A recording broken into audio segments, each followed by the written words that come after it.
Hello, હા, શું પ્રશ્ન તમારે કરવો બોલો. એટલે પ્રશ્ન કરવાનું એવું કારણ કે માણસને જાણે ને એની ખબર પડે. તમે કીધું કે જગતની માલપા આવ્યો તા કે જગ હશે અને એવી કમાઈ કરો તો તું જા તો જગત રોવે. તો હું તમને એક પ્રશ્ન પૂછવા માંગુ છું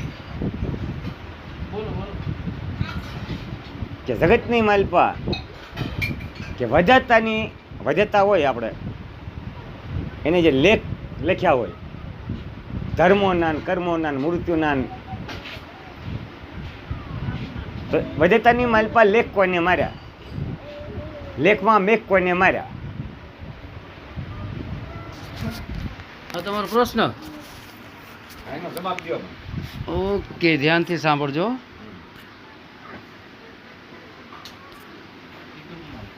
વધેતાના લેખમાં મેઘ કોઈને માર્યો.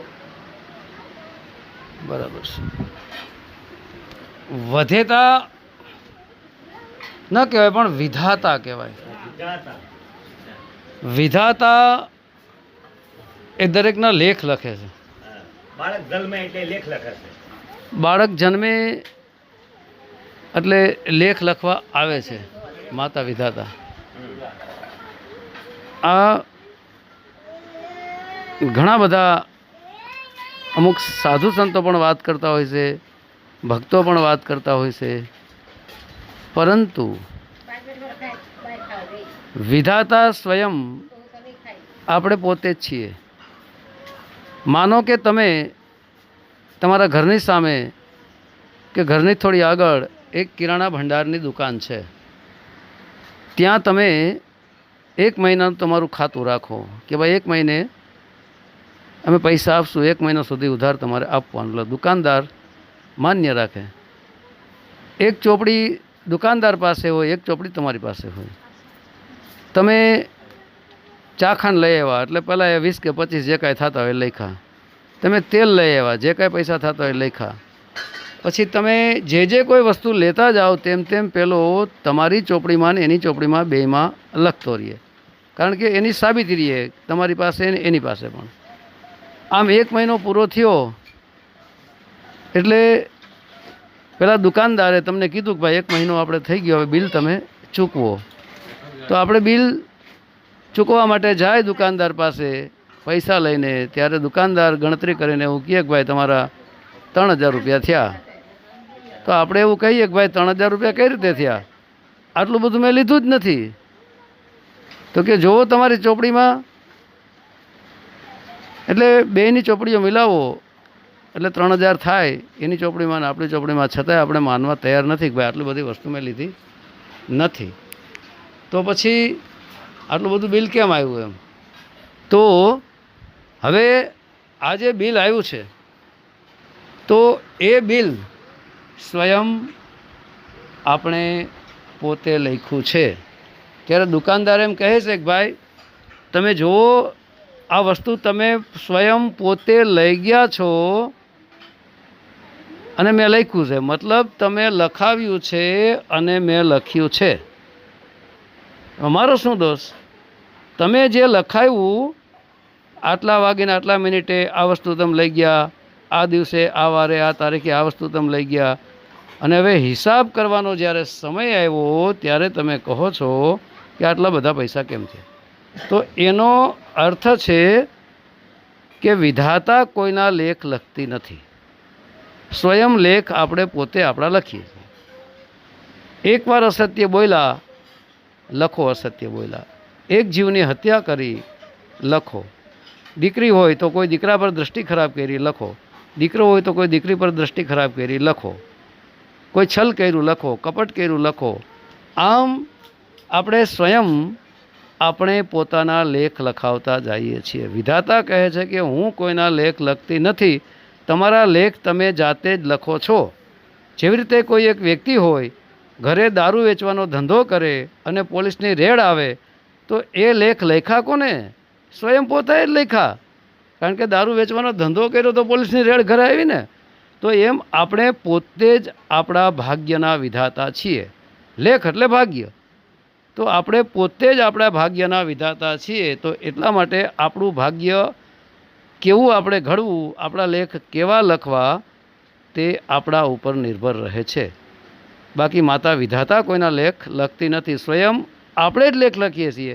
હવે એક દ્રષ્ટાંત આપો, ધ્યાનથી સાંભળજો. એક બ્રાહ્મણ હતો, તમે માતા વિધાતાને લેખ લખવાની વાત કરી, એટલે એક બ્રાહ્મણ હતો અને મોટો જ્યોતિષકાર હતો. એમાં એક દિવસ નવરો બેઠો હતો અને એને વિચાર આવ્યો કે આખી દુનિયાના હું જોશ જોઉં છું, તો આજે હું નવરો છું, મને મારા જ જોશ જોવા દે, મારા લેખમાં શું લખાણું છે, મારા ભાગ્યમાં શું લખાણું છે. આવું વિચારી અને એને પોતાના જ નામનું ટીપણું ખોલ્યું. તો એને વિચાર થયો, ટીપણામાં એવું લખવામાં આવ્યું કે આજથી 4 દિવસે તારું મોત છે. ટીપણામાં આવું એને વાંચવામાં આવ્યું. આવે એના જ્યોતિષ વિદ્યાના બળથી એને જોયું કે આજથી ચોથે દિવસે એનું મોત. હવે એ જે વિદ્વાન વ્યક્તિ હતો એને શું કર્યું, એનો મિત્ર હતો એક ગરુડ, ભગવાન વિષ્ણુનું વાહન ગરુડ એનો મિત્ર હતો. એટલે એને વિદ્યાના બળથી અવાજ કર્યો કે પ્રિય મિત્ર, તું તાત્કાલિક ધરતીમાંથી આવ. સવારનો સમય હતો, તાત્કાલિક ધરતીમાંથી આવ. એટલે ગરુડ ભગવાન વિષ્ણુની રજા લઈ અને એના મિત્ર પાસે આવ્યો કે બોલો મિત્ર, શું વાત છે? તો કે ભાઈ, મેં અત્યારે સવારમાં મારું ટીપણું જોયું, તો આજથી ચોથે દિવસે મારું મૃત્યુ છે. તો તું સ્વયં ભગવાન વિષ્ણુજીનો વાહન છો, બરાબર? તો તું ભગવાનને થોડી મારા પ્રત્યે પ્રાર્થના કર કે મારું આયુષ્ય થોડી લંબાવી દે.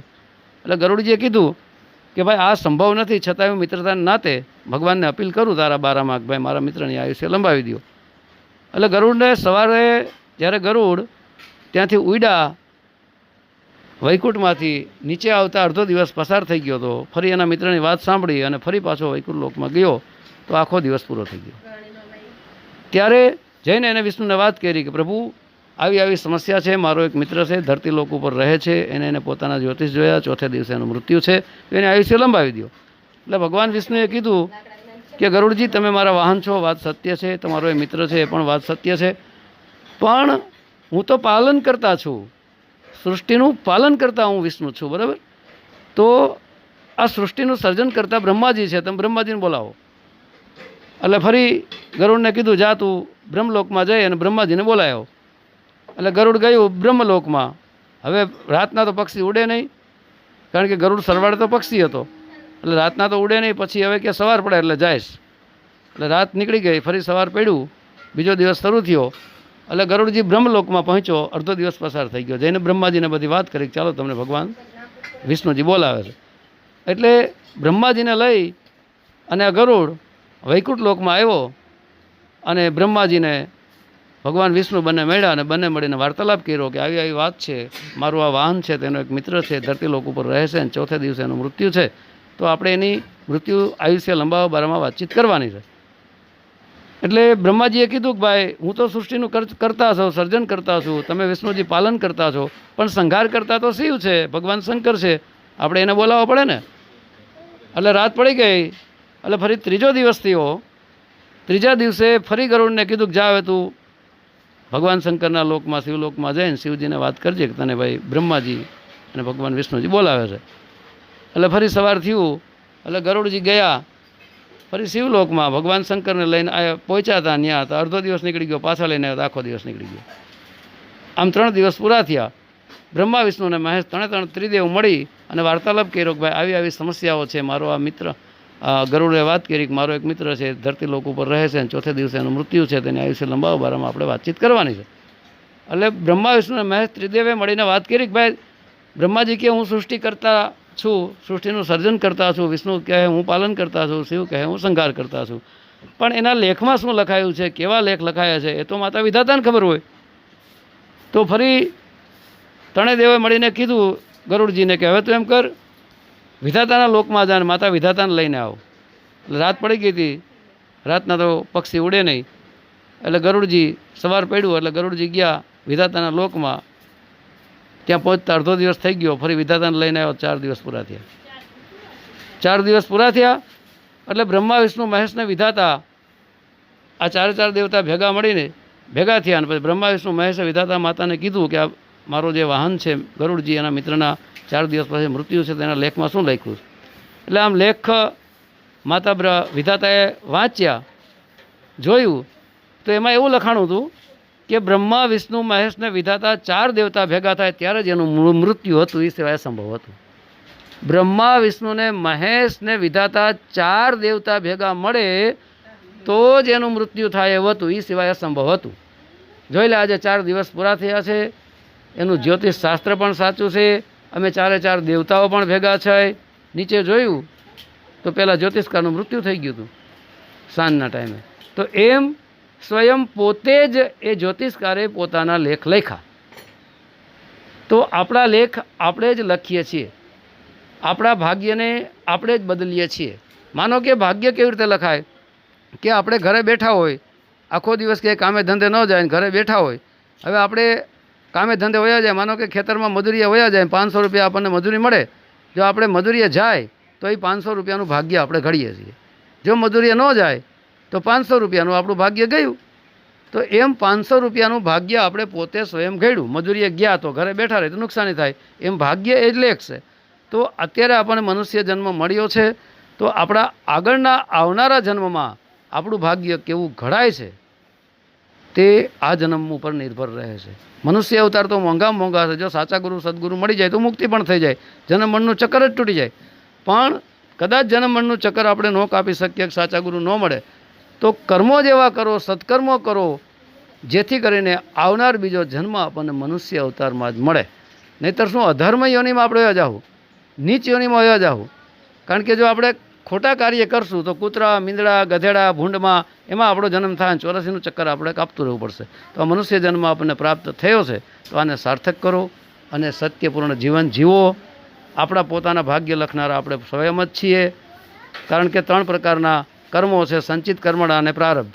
સંચિત એટલે એ ભેગા થયા, જમા થયેલા કર્મો. પ્રારબ્ધ કર્મ એટલે પ્રારબ્ધ કર્મના હિસાબથી પ્રારબ્ધ એ જ ભાગ્ય, પ્રારબ્ધ એ જ ભાગ્ય, અને ભાગ્ય એ જ આપણા લેખ, એ જ આપણા કિસ્મત. તો પ્રારબ્ધ કર્મથી મળેલો આપણો મનુષ્ય દેહ છે. તો હવે મનુષ્ય દેહમાં તાવ આવે આ શરીરમાં, તો જ્યાં સુધી ડૉક્ટરની દવા લઈને તાવ ન ઉતરે ત્યાં સુધી આપણે સહન કરવું પડે. જેમ કે હાથમાં આપણને ચપ્પુ વાગી ગયું તો જ્યાં સુધી લોહી બ્લડ વહી ગયું દૂધ એ દુઃખ ન મટે ત્યાં સુધી આપણે દુઃખ ભોગવવું પડે છે. બરાબર. તો જે શરીરને અન્ય બીજા રોગો પણ થતા હોય છે, તકલીફો પણ પડતી હોય છે, તો જ્યાં સુધી એ તકલીફનો નિકાલ ન થાય ત્યાં સુધી આપણે એ ભોગવવું પડે છે. કારણ કે પ્રારબ્ધ કર્મથી એ ભાગ્યથી મળેલો આ મનુષ્ય દેહ છે. બરાબર. પછી કર્મણા. કર્મણા એટલે આપણે ચાલુ જીવન દરમિયાન જે કાંઈ કર્મણા કરતા હોય છે, જેમ કે પાણી પીવું એ કર્મ છે, નિગાહે કર્મ, નજરે જોવું કર્મ છે, સાંભળવું કર્મ છે, બોલવું કર્મ છે, શ્વાસ લેવો એ કર્મ છે. કારણ કે જે શ્વાસ આપણે લઈએ છીએ, બરાબર, એમાં શુદ્ધ ઓક્સિજન અંદર જાય છે અને બહાર શ્વાસને કાઢીએ છીએ, એમાં કાર્બન ડાયોક્સાઇડ છૂટે છે, જેને ઝેરીલો પવન કહેવામાં આવે. એ ઝેરીલા પવનના જરીએ સૂક્ષ્મ જીવાત્માઓનો નાશ થાય છે. અતિ સૂક્ષ્મ જીવાત્માઓ નજરે ઉડતા હોય છે, જે આપણી નજર સમક્ષ દેખાતા નથી, પરંતુ બ્લોરી અથવા આતશકાતના જરીએ જો આપણે જોઈએ તો ઝીણા સંખ્યાબંધ સૂક્ષ્મ જીવાત્મા ઉડતા નજરે આવશે. આપણે જે શ્વાસને છોડીએ છીએ એની અંદરથી ઝેરીલો પવન છૂટે છે, જેના જરીએ એનો નાશ થાય છે. તો શ્વાસ લેવું એ પણ એક કર્મ છે.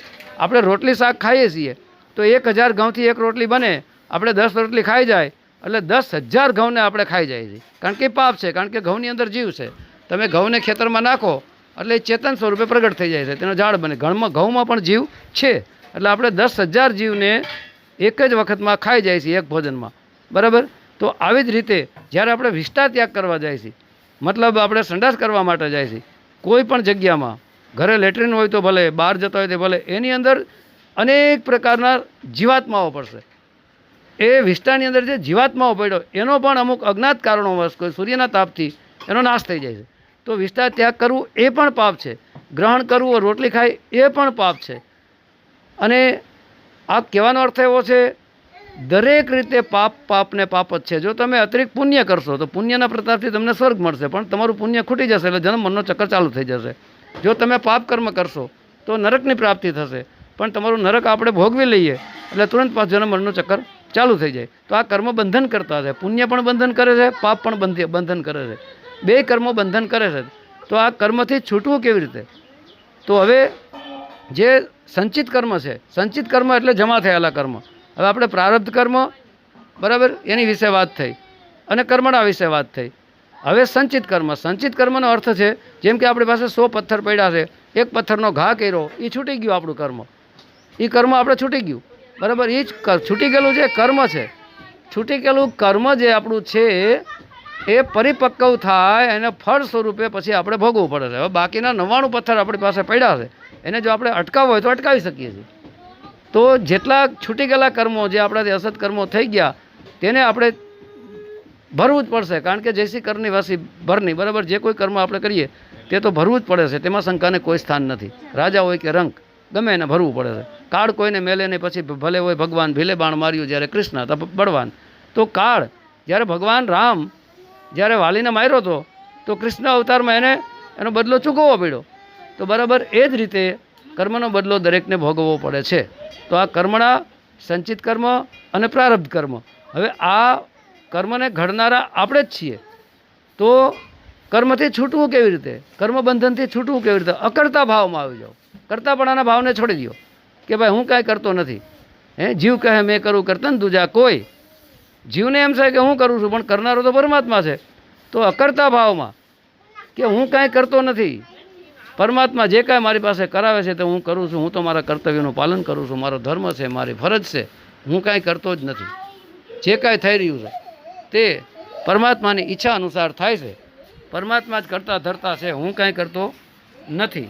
તો આ જ રીતના કહેવાનો અર્થ મારો એવો થાય છે કે કર્મને ઘડનારા આપણે જ છીએ, સ્વયં કર્મને આપણે જ ઘડીએ છીએ. કોઈ વ્યક્તિ દારૂ પીએ અને એનું લીવર ખરાબ થઈ જાય તો શું એમાં ભગવાને કોઈ વિધાતાએ લેખ લખ્યા? નહીં, એ લેખ તો આપણે સ્વયં લખ્યા. દારૂ પીતો લીવર ખરાબ થઈ ગયું, લીવર ખરાબ થઈ ગયું ને અકાળે મૃત્યુ થઈ ગયું. તો એવી રીતના સત્કર્મ કરો ઓર ચૂપ રહો, ચાહે છાંવ મિલે યા ધૂપ મિલે. સત્કર્મ કરતા જાઓ અને કોઈને બતાવવાની કાંઈ જરૂર છે નહીં. આ છે કર્મનો સિદ્ધાંત. કારણ કે કર્મનો સિદ્ધાંત એવો છે કે તમે ઉપર ઘા કરો એટલે નીચે જ આવે, ઉપર ન જાય. કોઈ પણ ઝાડમાંથી ફળ પડે એટલે ફળ નીચે તરફ જ આવે, ઉપર તરફ ન જાય. આ છે કર્મનો સિદ્ધાંત. તો કર્મના સિદ્ધાંતથી ભગવાનો પણ નથી બચી શક્યા, તો આપણે મનુષ્ય શું બચવાના? તો વિધાતા કોઈના લેખ લખતી નથી, સ્વયં આપણે પોતે જ આપણા પોતાના લેખ લખીએ છીએ. સમજાણું કે નહીં? બરાબર સમજાણું, સમજાણું, જરૂર. સત્ય સનાતન ધર્મની જય. જય.